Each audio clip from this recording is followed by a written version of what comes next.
Imagine being told that, a medication originally designed just to lower your blood sugar might actually stop you from biting your nails. Right. Or curb your urge to drink. And according to some wild new survey data in our stack today, maybe even make you a less violent person. Yeah, which is just a huge claim. It really is. Yeah. So, okay, let's unpack this. Because I feel like we've been treating GLP-1s, things like semaglutide and tirzepatide, as just simple diet pills. Right. Or just standard diabetes treatment. Exactly. But looking at today's deep dive into the sources, taking a GLP-1 is starting to look less like a localized medical treatment and a lot more like installing a massive software update on the entire human body. That is a really great way to put it. A whole body software update. Yeah, because we're talking about a systemic rewrite. It's affecting brain chemistry, addictive urges, reproductive health, and even the literal structural composition of our muscles. But, here is the terrifying part about software update. Oh, there are always bugs. Right.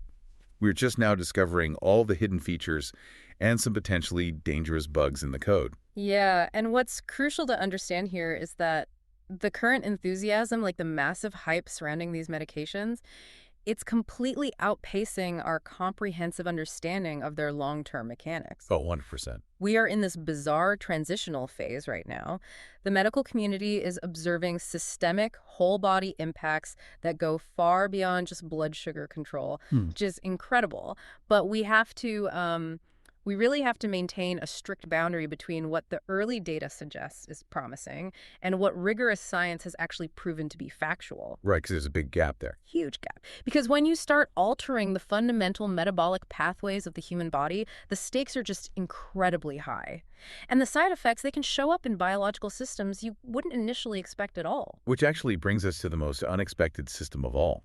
Because to understand the sheer scale of this biological software update, we have to look past the stomach and past the pancreas and look directly at the brain. The neurological impact is just fascinating.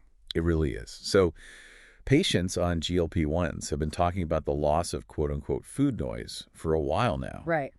Those persistent, obsessive thoughts and cravings that just make eating so difficult to control for some people. Right. It's that constant background chatter. Exactly. But researchers are now seeing this dampening effect bleed over into other compulsive behaviors. Yeah. People are reporting drops in excessive alcohol use. They're stopping repetitive physical habits like severe nail biting. It basically sounds like the drug acts as a pair of noise-canceling headphones for your temptations. I like that. Noise-canceling headphones. Yeah. Because underneath those headphones is a literal dampening of the brain's dopamine and reward pathways. Oh, wow. So it's a physical change in the brain. Yes, but it's important to clarify that these medications do not magically delete a habit or erase the temptation from your memory completely. If you are a smoker or a heavy drinker and you encounter a cue, say you walk into your favorite bar, right, you still consciously recognize that a drink provides a reward. The memory of that is still there. But the mechanism of the drug intercepts the chemical translation of that cue. So the urge is just weaker. Exactly. The intensity of the urge is dialed down at a neurological level. Your brain simply isn't generating that same massive spike in dopamine that creates the fierce chemical motivation to pursue the reward. So the desire is logically there, but the emergency is gone. Right. It feels far less urgent. You can just sort of walk away. That is just wild. We are talking about a drug developed for the endocrine system, fundamentally altering human motivation. It's revolutionary. And it gets even more intense when you look at the social implications.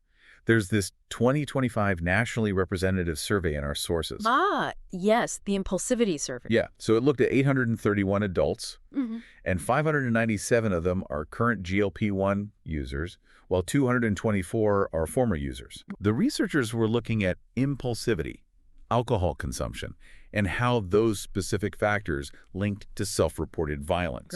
Now, normally, high impulsivity and alcohol use are strong, reliable predictors of aggressive behavior. Very strong, yes. But this survey found that among active GLP-1 users, that link was substantially weaker. What's fascinating here is how disruptive that finding could be, The implications of a common medication organically lowering aggressive or impulsive physical behavior are just profound. Yeah.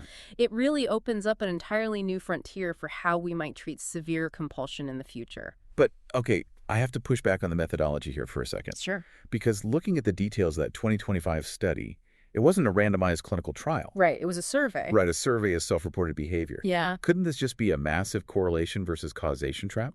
How do you mean? Well, think about it. If I'm paying out of pocket or actively seeking out a medical treatment plan to improve my weight and health, I'm probably making broader, more positive life choices overall, right? Right. You're in a self-improvement mindset. Exactly. Couldn't a weaker link to violence just be a byproduct of someone actively getting their life together? Yep. Rather than the GLP-1 molecule biochemically stopping impulsive aggression in their actual brain? And that analytical skepticism is exactly why the medical community is treating these particular findings with extreme caution. Okay, so they're aware of the gap. Very aware. Self-reported behavior in a survey is heavily influenced by a myriad of social, economic, and psychological variables. Right. We simply cannot isolate the GLP-1 molecule as the sole active variable when we just ask people how they feel and act on a questionnaire. Yeah, that makes sense. A survey points out a pattern. It does not prove a biological mechanism. And this is exactly why these medications are not currently approved by the FDA as general treatments for psychiatric conditions or compulsive behavior or addiction. So it's basically a massive glaring arrow pointing toward a new area of research, but we shouldn't be, prescribing it for anger management tomorrow. Exactly. It sets the stage for the next decade of clinical trials. If we can definitively prove in rigorous, placebo-controlled environments that these medications reduce generalized impulsivity and excessive reward-seeking, then yes, they could eventually have carefully defined psychiatric applications. Wow. But proving that requires stripping away all those lifestyle variables you just mentioned, and that takes years of controlled study. Which brings us to an incredible irony, honestly. Yeah, because while these drugs might be lowering impulsive behavior inside the brains of the people taking them, the market hype surrounding them is driving incredibly impulsive consumer behavior. Oh, absolutely. The market is entirely impulsive right now. Right. People are not waiting for clinical trials. And that brings us to the experimental frontier. Retatrutide. Retatrutide. This represents a significant biochemical escalation in this class of drugs. Yeah, and it's currently in experimental development by Eli Lilly, right? That's right. And to understand the frenzy surrounding it, you really have to understand the receptor targets. So current blockbuster medications typically act on one, sometimes two, hormone receptors. Okay. But retatrutide activates three distinct receptors: GLP-1, GIP, and glucagon. The sources call it a triple agonist. But what does hitting three targets actually do differently than just hitting one? What's the tangible difference for the patient? It basically creates a synergistic metabolic effect. So while the GLP-1 component slows digestion and signals fullness to the brain, the GIP specifically targets how the body stores and utilizes fat, which improves insulin sensitivity. Okay, so you're full and your body is processing fat better. Right. And then you add the glucagon receptor activation, which actually increases energy expenditure. Wait, so you aren't just eating less because you feel full. No. You're biochemically forcing the body to burn more fuel. Exactly. The phase 3 clinical studies have produced highly encouraging results regarding efficacy, which is exactly why people are so eager to get their hands on it. I mean, it sounds like the holy grail of metabolic drugs. It does, but however, it remains an investigational drug. It is not approved by the FDA. It cannot be legally marketed or sold for human use outside of an authorized clinical trial. Yet, if you look online right now, it is everywhere. Everywhere. You've got medical spas, telehealth businesses, slick-looking websites, all illegally selling what they claim is retatrutide. But let me play devil's advocate for a second here. Sure, go for it. Because if you're a listener who has struggled with severe metabolic disease your whole life, and you see phase 3 results showing unprecedented efficacy by targeting 3 receptors, I completely understand the desperation. It's very understandable. Right. So what makes buying this gray market version so much more dangerous than, say, buying an unapproved vitamin supplement or a sketchy herbal remedy online? People do that all the time. That is a great question. The critical difference lies in the delivery mechanism. The injection. Yes. We are talking about injectable products. When you take an unapproved vitamin orally, it has to pass through your digestive system. Your stomach acid and your liver act as a biological buffer. Okay, yeah. They're a first-pass filtration system that can often neutralize contaminants before they hit your broader circulation, but injectables completely bypass the body's natural digestive defenses. Oh. They go directly into your systemic circulation. Right, the physical barrier.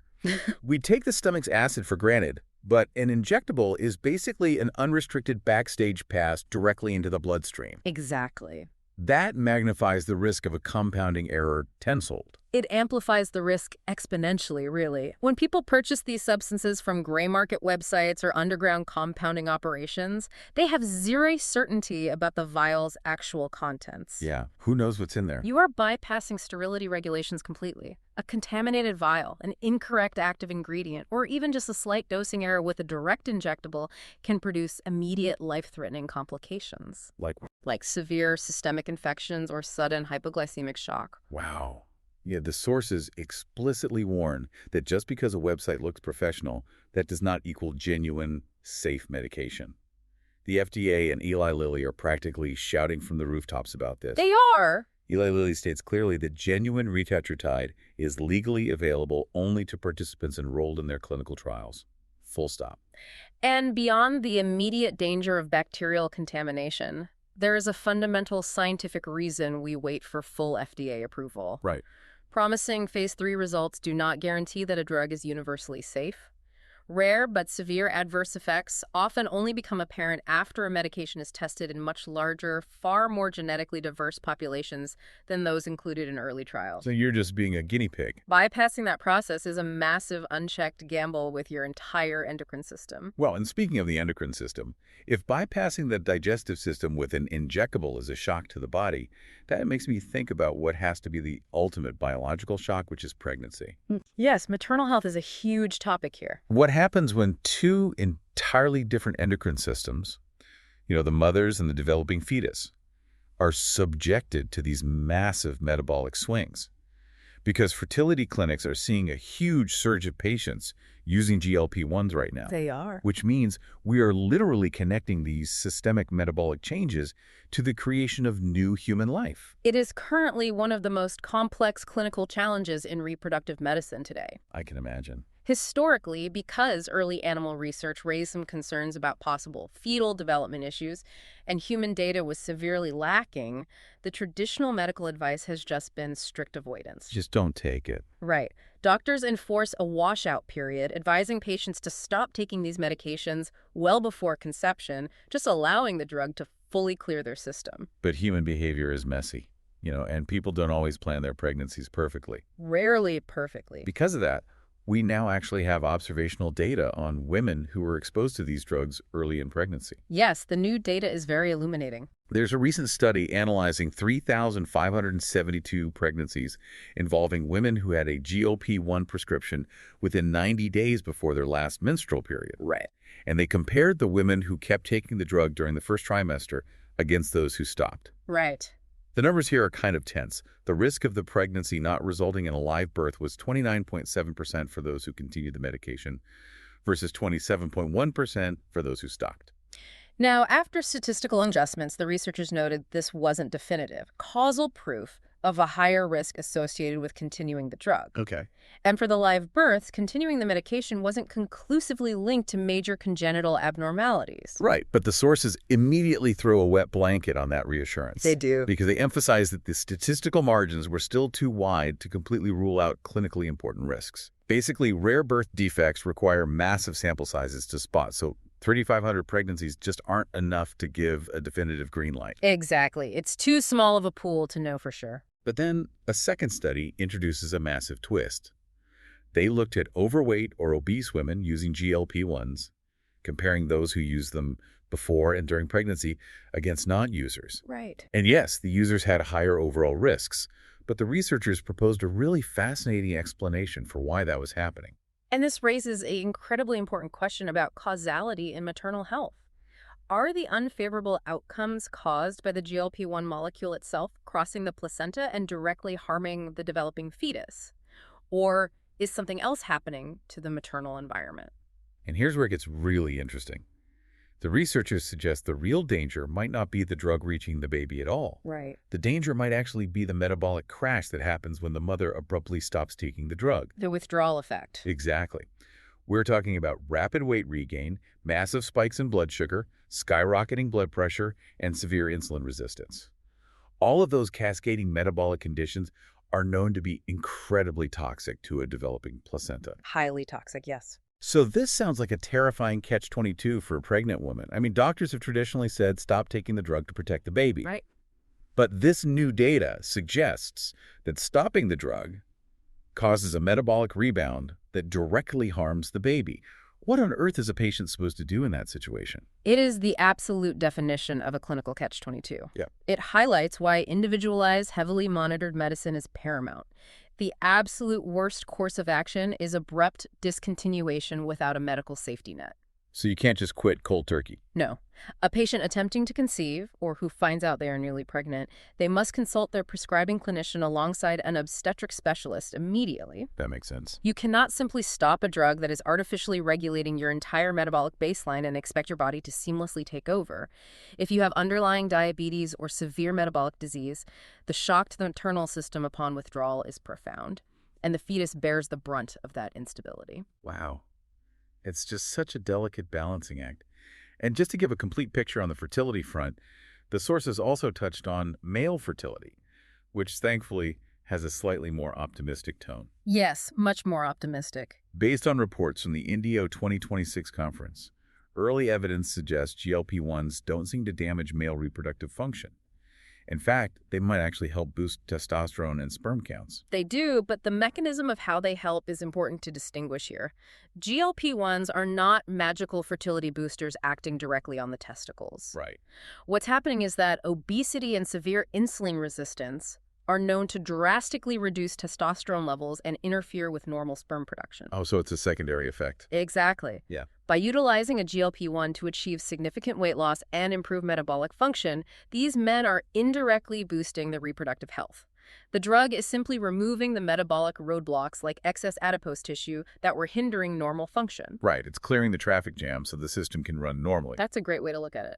Though the sources do caution that we still need larger controlled studies to figure out if these improvements are consistent long-term, and critically, whether the drugs affect sperm DNA integrity. Yes, the DNA integrity is key. Because just because you have more sperm doesn't necessarily mean the DNA inside them is pristine. So guys shouldn't just assume it's a magic fix without talking to a specialist. Right. Cautious observation and specialized guidance remain the rule across all aspects of reproductive health and GLP-1 use. Okay, so whether you are trying to build a baby or just trying to build a healthier body for yourself, there is one fundamental physical concern we have to address before we wrap up. The muscle mass debate. Yes, the structural health of the body. What exactly is being lost along with the fat?